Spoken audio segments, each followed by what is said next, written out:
It's another beautiful day here in Puerto Rico. You're listening to K Speaks, and it's a good thing because when K speaks, you listen.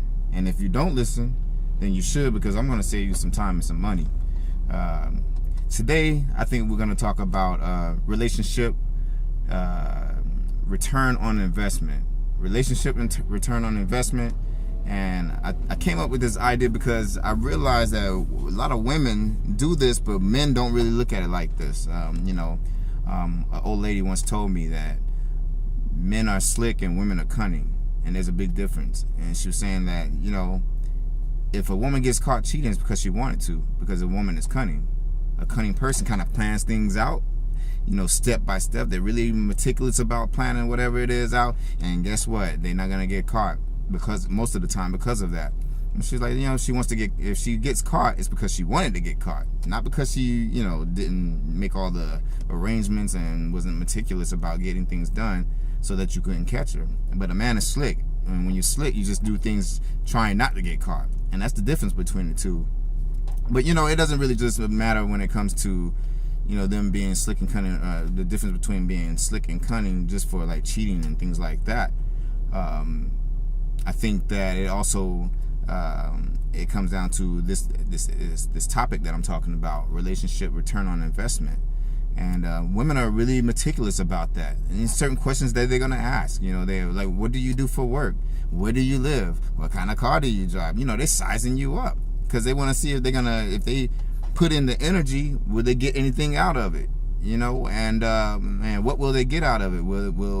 Will the energy that they put into it, will it have a big return on the investment? Or, if they put in a little bit of energy and get less or nothing from it, or, they're not going to put no energy for it. So, women are really good at that. And men, we suck at it a lot of times because we don't think with the right head. And, I do a lot of these videos because, one, I want to warn the younger generation because, like I said before, a lot of the younger kids coming up, they don't have fathers in the house, or, they don't have grandpa or whatever to kind of pass down that knowledge, you know what I mean? And so they're just getting taken left and right, by chicks who have baby daddies and all these different kids from these different dudes, or just women in general who just like plotting and scheming, to set you up, to see what they can get from you. And this issue, this topic that I'm talking about is the main thing that would probably help us out a whole lot: return on investment. And when you do stocks and stuff like that, you want to put in the least amount of money for the greatest return. And so women have found that out. It's like, hey, look, we're gonna hold ourselves in front of them. We know that men are visual, because we're visual creatures. We like to see a nice little round thing, and the backyard is nice, or we just like certain things in a woman. Whatever you may like as a man, they know that you like that. So they dress themselves up real nice. They smell real good. They're going to go out and act really nice. They're going to act real nice on that first date, just to see where you at, so they can, see what they're going to put into it. Well, men, we need to turn that around. We need to find out what we doing that's wrong when it comes to our return on investments, because a lot of us are investing a whole lot and get little to no return. Matter of fact, not only are we not getting little return, some of us getting like a negative return. It's like we owing the government. So we gotta stop that, man. We gotta figure out what it is that we're doing wrong. And I came up with a few things that I was just thinking about last night that probably could help a lot of dudes out, man. One, first date. Don't take a woman out to dinner on the first date. And I can admit that I've been guilty of that, and that's because I come from a culture where the men kind of do this and the men kind of do that, and you pay for the dinner and all that stuff. Don't take it to a nice restaurant on the first date. You're not here to feed her expensive lobster meals and steak dinners on a first date. First date, take it to a place like Starbucks. You know what I mean? And the reason why I say that is because, look, you can go in there and get you a coffee, you can sit down and talk to her. And when you're talking to her, you have to figure out what kind of questions to ask her. But take her on a date to Starbucks, man. Don't be spending $20, $30, $40 on a meal for this girl. You don't even know her, and you don't even know if she's gonna stay around to go for another dinner date with you. She might get a $50 meal at Cheesecake Factory or wherever you're gonna take her to, and you come back and you come back to the table, she gone. Or you sitting there, you let her eat all your good food up that you done spent almost $100 on for the both of you, basically, or whatever. You take her to a nice place, and then she's like, oh, this was really nice. I've eaten food that I've never eaten before, and oh, this is such a good experience. We should do this again. But then next thing you know, you never see her again, man. So yeah, don't spend your time and your effort. That's a bad return on investment right there. You put in this money, you put in this effort into this lady, and you got nothing back from it. Matter of fact, you lost money on it. You lost return on your investment on it. But like I said, women set you up like that too a lot of times. From the other end, they do little things to see. Like, let's say a woman has kids. The first thing she's gonna tell you, because she knows what men like to hear is, well, I'm not looking for a daddy for my kids. Right. Okay. Because my kids have a daddy. They have dads, or whatever the case may be. They already have that, so I'm not looking for that for my kids. Yeah, all right. Well, then, I don't need anybody who's going to provide for me, because I'll make my own money and da-da-da-da. And in a lot of cases these days, it's true, because a lot of ladies are in the workforce. They making that cash, and a lot of that. But, if they're single moms, let me tell you the truth, especially they single moms with more than one kid, they're tired, man. Especially they ain't been doing it forever. But a lot of them don't want to let go of that control, though. And you got to know that. You got to watch. You got to watch, man. I don't know what's up with this lighting. Every morning it's always like this. But anyhow, no. A lot of them, they don't want to let go of control. And so, a lot of them, they'll put those things out there. Those first two things they're going to put out there. I'm not looking for a daddy for my kid, and I don't need you to take care of my bills, because I make my own money. So those little things that they put out there just to kind of like reel you in, to see if you're going to stick around, because they know that's the first thing a dude think is, man, she got a lot of dang kids, or, wow, she going to probably want me to kind of fill this daddy role, and I'm not ready for that. So, they do that just to kind of like reel you in. And then especially if they see you got a good job, you don't have kids, because a lot of women who have kids don't want to date a man who has kids. Why? Because they don't want you to do what they expect you to do for them. They don't want to deal with the baby mama, but they expect you to deal with them with their 1, 2, 3, 4, how many baby daddies they got. So you got to watch, man. You got to be careful. You got to know that that's not a good return on your investment. If you're dating a woman who has kids, it's not a good investment. It's a lot of wasted time, a lot of wasted money. But they do that thing. They do that, and if they see a guy that has a good job or a career or a business, they're going to step it up in high gear, because they know that the return on the investment is going to be great. And see, when men think about this, a lot of times they thinking about it from a physical nature. They thinking about, oh, she hot and she's going to give me some good sex. But man, we got to stop thinking like that, man. We got to stop thinking like that. Not to say that, sex is not great and or that, being with a hot chick is not a good thing, because it is. It does feel good to have somebody that's nice looking on your side. However, there's got to be more to it than that. You just got to be more to it than just. It's got to be more to it than just, oh yeah, I got a hot chick on the side, because a lot of them doing that now. The guy gets involved with the lady, and he's like, well, man, I thought you'd be able to do this, and I thought you would do this, and the whole nine. And you know what the girl's saying? Well, this is who I am. You knew who I was when you first met me. I wasn't more than just, a pretty face. And I just thought about it. There's this movie. It's like a documentary in a sense. The way they put it together, it's called Diary of a Mad Black Man.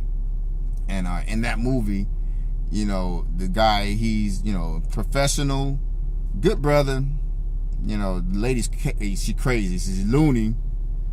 And the guy is like, taking care of her and a lot of stuff, man. The girl's just crazy.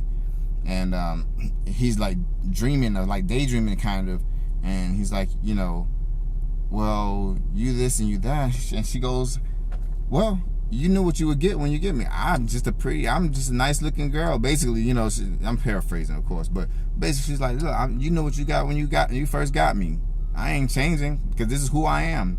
And so there's no need for them to change, man. So, you know, he kind of like, in his daydream, he kind of goes and like chokes her. Now, I don't, you know, I don't promote like choking women and stuff, unless they choking you. You know, I'm not, that's another thing. I'll get to that probably in another video. I'm not one of those dudes that say, hey, don't hit a woman, because a lot of these women are huge these days, man. Especially like these black girls out there. There's some big black girls out there that'll, you know, give you a two-piece and a biscuit, man, and knock you out. And in situations like that, you kind of gotta like, you gotta get a brick or something like that out, man. I'm not even playing either. There's some big girls out there. But anyhow, yeah, you gotta look at what you're putting out there and the return on investment. You know, if she's like emotionally unavailable, don't put so much into it. You know, don't put so much effort into a woman who's emotionally unavailable. And a lot of times they're emotionally unavailable because they still have feelings connected to some other dude that they were with before. And so, you know, you got to kind of ask the right questions, because women, they're going to ask the right questions to get the right answers from you. And you got to do the same thing. You got to do the same thing. You got to almost look at this like a business deal. And I'll tell you why. Because, you know, I'll tell you, like, I'll be even transparent with you, which I usually am just kind of like general. But my ex was like that. You know, she was like, yeah, what do you bring to the table, basically? And she didn't say that at first. It was different. It was more like, she was like, she didn't say it. She wasn't so vocal about it, but she looked at the things I was doing and the things that I was seeing, that I was, you know, aspiring to do. And the fact that I had no kids, and the fact that, you know, and those are all like, ooh, pluses, you know.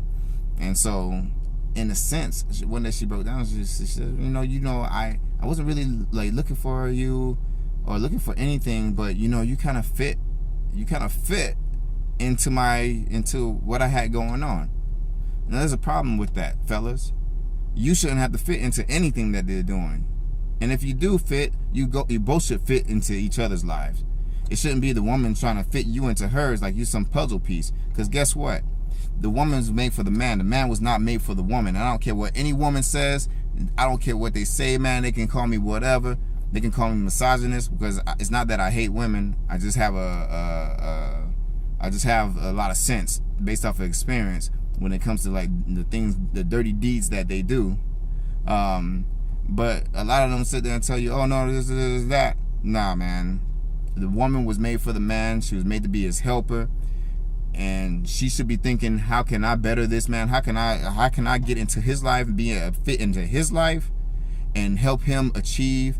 And at the same time, you know, you as a man, if she does that and she comes in and helps you out, of course we're gonna go ahead, and your good man anyway is gonna come in and help her out. You know, a good man's gonna say, hey, look, you know, thank you for being such a good mom, a good homemaker. You know, you take care of the home, you take care of me. How can I help you achieve your dreams as well? And that's what a good man does.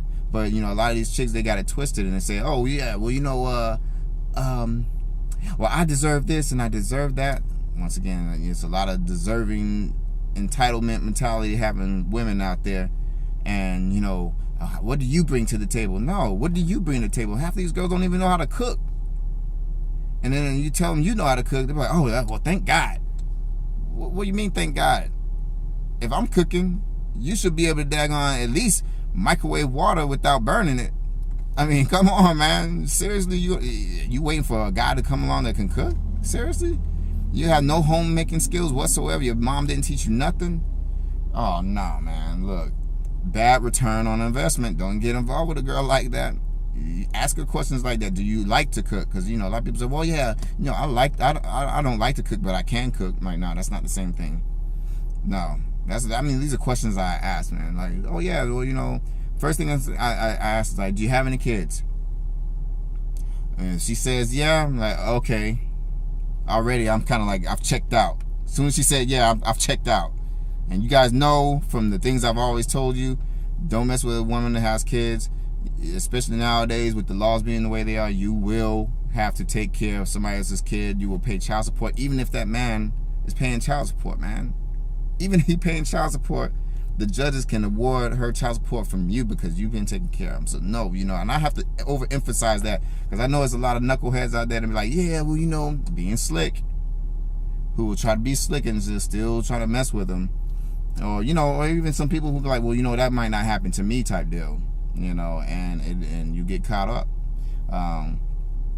But that's the first thing I ask: do you have kids? And if you do have kids, how many dads do they have?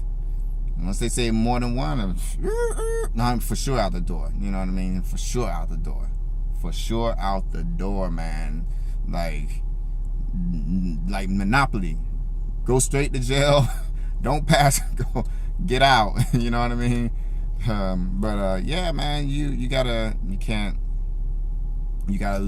ask questions to see if the effort that you're gonna put into the situation is gonna pan out for you and make you a winner too. Because it's not just about her winning; it's about you winning too. You're the man. You're the man, and you should be successful. And I promote success for all men, no matter what color you are. White, yellow, purple, green. It doesn't matter. If you're a man, I want you to be successful in life. And the reason why I do these videos is so you can stay away from women that'll be roadblocks or speed bumps to you getting the success that you deserve. And that's why I do what I do. I think that, like I said before, there's a lot of men who don't have guidance. And these videos is all about guidance. Spread the videos to somebody else, to somebody who might need it. You might know somebody who's going through some situations, and maybe hopefully my videos will touch them and open up their heads and minds and open up their eyes and let them see the solution, or like even turn on a light in there so that they can see that what they're going through is not what they should be going